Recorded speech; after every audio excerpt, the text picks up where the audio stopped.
Somewhere along the way, most of us picked up an idea that does not actually belong to us. The idea that to grow, we have to become someone else, a better version, a higher self, a new identity. So we chase it, we perform it, we post about it, and quietly underneath all that becoming, the real us gets buried a little deeper.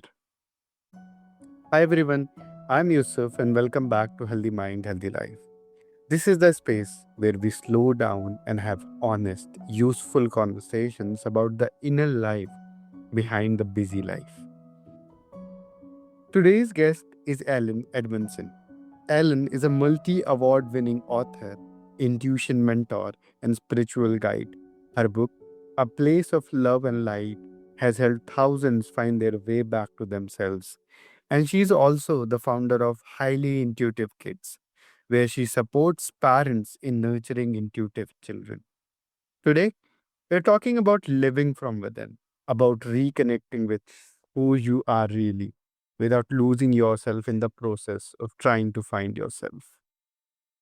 With that, I welcome my guest Alan to the show. Hello, thank you. I'm so happy to be here. I appreciate this topic because I think it's a wonderful and powerful topic to discuss. I'm very appreciative of being part of the conversation. Absolutely. So, Alan, I want to start with a misconception because I think it is common, common in the personal growth world. People hear words like spiritual awakening, soul led living, intuition, and they immediately think it means becoming a different version of themselves, like new habits, new look, new language, you know. But your work suggests almost the opposite. So I'm curious, what do people most commonly get wrong about what reconnecting with yourself actually looks like? Well, for me, and what my work focuses on is really getting people to understand that it's not about becoming somebody different or having to, do something different. It's really about getting clear that we need to quiet the noise around us and we need to turn inward because it's through that we all have this inner guidance that's there for us that you don't have to be anybody different. You don't have to do anything different. You just have to quiet the outside noise and ground yourself of going inward and listening to the inner guidance that we have available to us for connecting back with yourself. And then there's something greater that governs our lives. And so I think that's really the key is learning how to quiet the outside noise, let go of the responsibilities and the expectations, which drive a lot of what we do. People are so externally focused and start to turn inward and know that the answers are always right there within us. Yeah. And someone shows up to your work already deep in that becoming someone else loop, what is the first thing you usually have to, undo for them? That's a very good question. The first thing that I work with people on undoing is to start to let go of what they think, overthinking what they think they should be, or what they're doing, what they should do. Let go of the should have and just get quiet. And I help people tune out the outside noise. Get quiet. You have to create that space in your life to listen within and really get in touch with yourself. And a lot of times people don't make space for that because we're busy in the everyday life of, doing tasks and, having to deal with this issue or that issue or work or children or whatever it may be, that we've got to take time to slow down. And that's what I do. Some of my work and workshops and all that. I take people through exercises where they come together, they get quiet and we do a lot of journaling because I think when you journal, you connect more deeply with yourself and you start to realize that your answers and your inner guidance and listening to your true self, your inner heart, your inner guidance is always providing you the answers. It's always kind of guiding you. But a lot of times we miss it because we don't listen. We get so busy caught up in all the other, you routines of life. Yeah.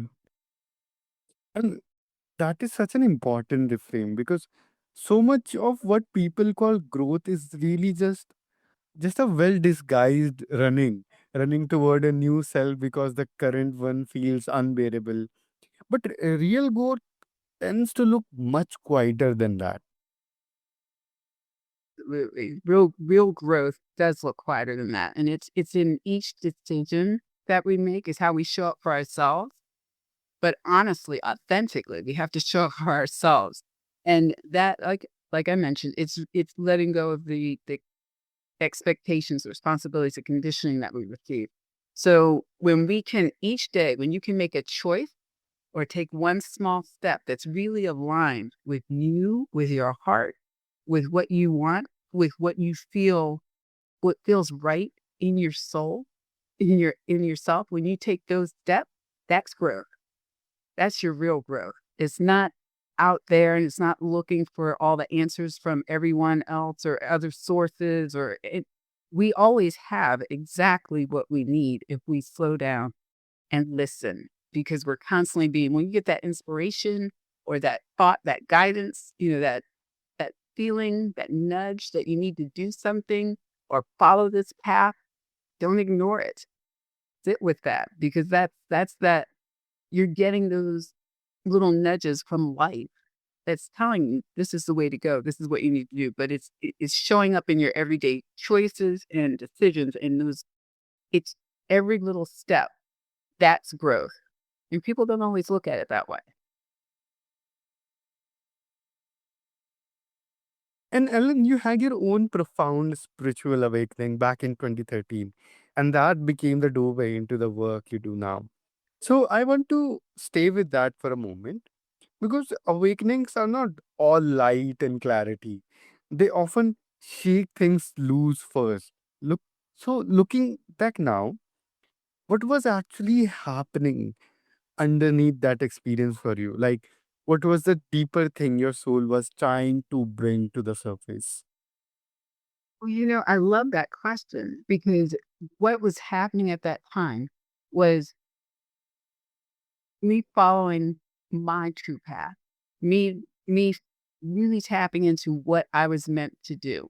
And I love this question because at the time I had some life altering experiences that I had just lost my mother. My mother passed away, and 3 months later, I gave birth to my son. So I was going through my highest high because I just had my new baby, and the lowest low because I just lost my mother, who was my best friend. But through all of that, it was a big shift going on because I had left a career in an executive position, which was a very externally focused, logic based type of position. And I was much more creative, intuitive kind of person, creative type of person. And I wasn't really tapping into my purpose. And I believe when we have these major shifts, it's really your true self giving you a wake up moment and bringing you a sense of clarity that you need to do something different, that your purpose may be a little different than the path that you're walking. And for me, underneath it all, it really made me stop and think what's my real next? What am I really meant to do? And usually people experience some kind of awakening or shift when you have some when it gets to the point of a major life experience. It could be a death, it could be a birth, it could be a loss of a job, it can be, a major transition, move to somewhere. An illness will come up that makes you stop and question, why am I here? What is my purpose? What am I meant to do? And then that's when you can start getting quiet. And I went into deep reflection and meditation during that time when I had that big shift. Um, I'd gone inward and started asking those questions. And I think everybody gets to a point where they do that. And as I went Yeah. deeper inward, the answers started coming to me. But I not the answers were coming. They're always coming to us, but you gotta get quiet. You gotta learn to trust and trusting what you're getting. And I started learning how to trust it. And as I've learned to trust more and more and more, it's unfolded into the work that I do today, which was completely what I did before. But this is what I knew I was meant to do. And I had to take a leap of faith with that. Um, and That is so honest because people romanticize awakening. But the truth is, it is often very messy, lonely, and confusing before it becomes meaningful. And naming that part matters, especially for the listener who is in the middle of their own. Absolutely, absolutely, because I can tell you it did get messy for me. And as I act like I mentioned, as I went through the transition of losing a loved one and giving birth and all this that was happening, and I went deeper inwards, I just started realizing I started having these intuitive connections and intuitive experiences that I couldn't explain. And so as I was going through that, I started questioning, and I think anyone who finds that they, have a stronger intuitive connection, you start questioning yourself. You start questioning, one, is this real? Is this the real path I'm supposed to take? Is this real? And sometimes, even for me, I was questioning, like, wow, what do I do with this? And you know, am I with these intuitive experiences I was having? It was like, was I losing touch with reality? What was happening? How do I walk through this? What do I do? And so I went on a big search of research and finding someone that could help. Courses I was taking. I went into an intuitive development course. I went to start talking with folks. And the more I found out, the more research I did. It took a while for me to overcome my limitations of my belief system because I grew up in one belief system, but the experiences I was having was taking me in another direction. And so I had to figure out how to marry up the belief system I grew up in and what was happening with me. And then just the shift in my whole perception of reality. And I'm so glad I walked through that messy middle. Just always that messy middle part of things. And I kept the faith and I kept trusting that this was all leading to somewhere bigger and better for me. And I came out on the other side of it where I am today and how I'm able to help people to understand their experiences and to walk through that messy middle, knowing they're not alone and that they have support and that it's real and that you can work through it. And so, yes, I love that question because it does get messy before you get the clarity, but you have to have faith and you have to walk with it and know that it's leading you to something bigger on the other side.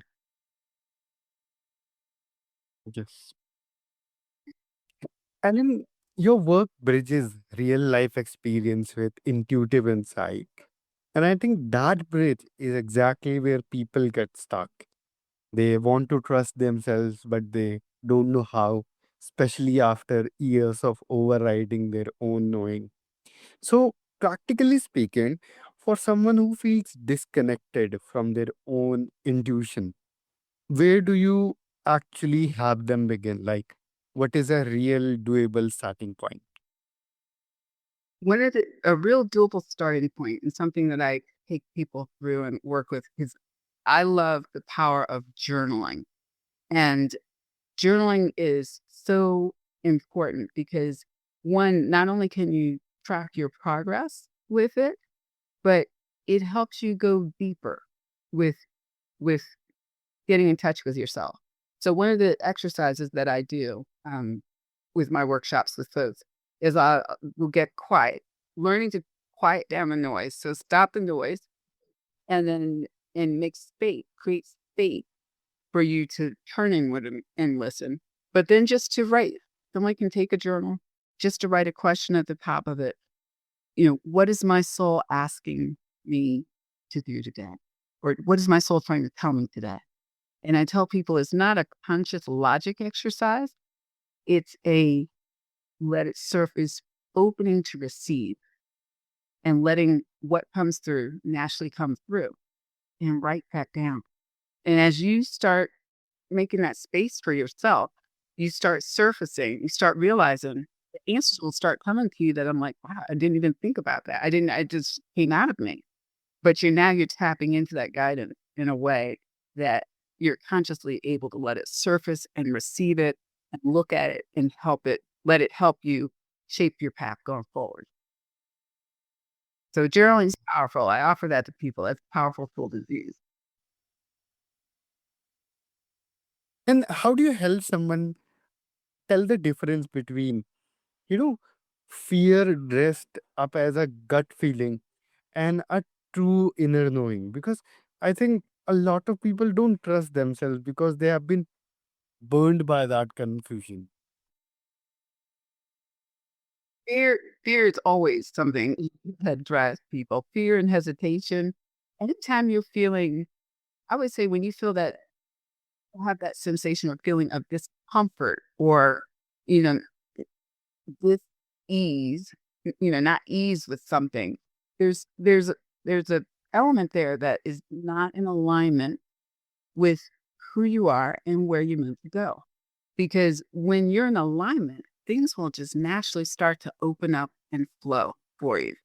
You start seeing the synchronicities happening. You start, that person you were just thinking about happens to call you, or you bump into somebody, or you needed some information. That book just shows up, or that article just comes on television, or you just hear something on the radio. It it just starts falling into, and that's your inner guidance subtly trying to help you move along your path. But the fear part of it is sometimes trying to hold on to what you've outgrown. But whenever you're feeling hesitant, you're feeling some resistance, you're feeling disconnected, it's time to step back and say, fear is somewhere in here. Fear is driving what I'm trying to do. And so you've got to look back and say, what is really going to be the best thing for me in this moment? See what that feels like and take one small step toward doing that. And that's what's going to help build your trust. And when you see it works out, say, okay, that's not as bad as what I thought it might be. And then take the next small step and trust it. And then over time, it's like building a muscle. And you'll start building your trust up. And you'll see that, and then the fear starts to go away. It lessens and lessens and lessens. But these are all just incremental steps and choices that we make. Yeah. Wow. So much of self trust is not about having more confidence. I think it is about being able to slow down enough to hear which voice inside you is actually yours. Absolutely. That is I 100% agree. It is. It's about slowing down, quieting the outside noise, and seeing how much of those responsibilities and those expectations are placed on you externally, and how much of it is really what you want. Because we're just, from the time we're little children, we're raised to do certain things or be a certain way, or meet others' expectations, whether it's school, parents, whatever it may be. And somewhere in the middle of all that, you've got to get quiet the noise, to remember yourself, and to find your voice in it all. Because it's easy to start living for other people's expectations and responsibilities and lose yourself and lose connection with that inner guidance in the process. So it's important to make space to stay tapped into it, because that taps you into yourself, your soul, and something greater that's always guiding you. So if you can close out the other noise and you let do what you have to do, but bring in that other side where you bring in your guidance, marrying it up with it. Now you're going to have you're living from a more aligned, purpose driven place. And you're going to find more peace with that, peace and clarity and contentment. And naturally, then your confidence grows. Ellen, for people who want to connect with you or want to learn more about your work, where can they do that? Oh, perfect. If people want to connect with me, they can go to my website, Ellen Edmondson, my name.com, and they can find all kinds of information here on workshops and offerings that I have. My book, you can find out information there, but it's also available on Amazon, so you can get it through there. But it's that's a labor of love for me. The book is just something that I believe will help a lot of people. It comes from my deep reflection and meditation time. And as I went through that and the inner guidance I was receiving, I put together in over 10 years a compilation of 10 years worth of putting this inner guidance that I was receiving into writings turned into the book. So I believe it will be very helpful to anyone. You'll get something out of it. Perfect. And to everyone listening, all these links are in the show notes. So just go and check those out. Ellen, is there any last message that you want to leave us with? Yeah, I will say that clarity comes from just getting quiet and connecting within. And when people realize that it's not out there, it's really turning inward, getting quiet, and trusting that you always have the answers within you. You really do.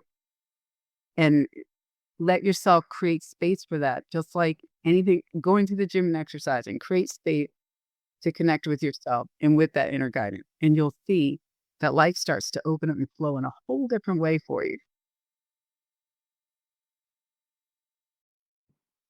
If something Alan said today and it landed for you, sit with it for a minute before you scroll on. Because a reconnection rarely happens in big, loud moments. It happens in the quiet ones we usually rush past. So if a feeling came up while you were listening, the kind that whispers something true about your own life, maybe today is the day you let yourself stay with it instead of pushing it away. This is Healthy Mind, Healthy Life. I am Yusuf with my guest, Alan. Thank you all for listening. I thank Alan for coming. Take care of your mind. It is the only place you really live.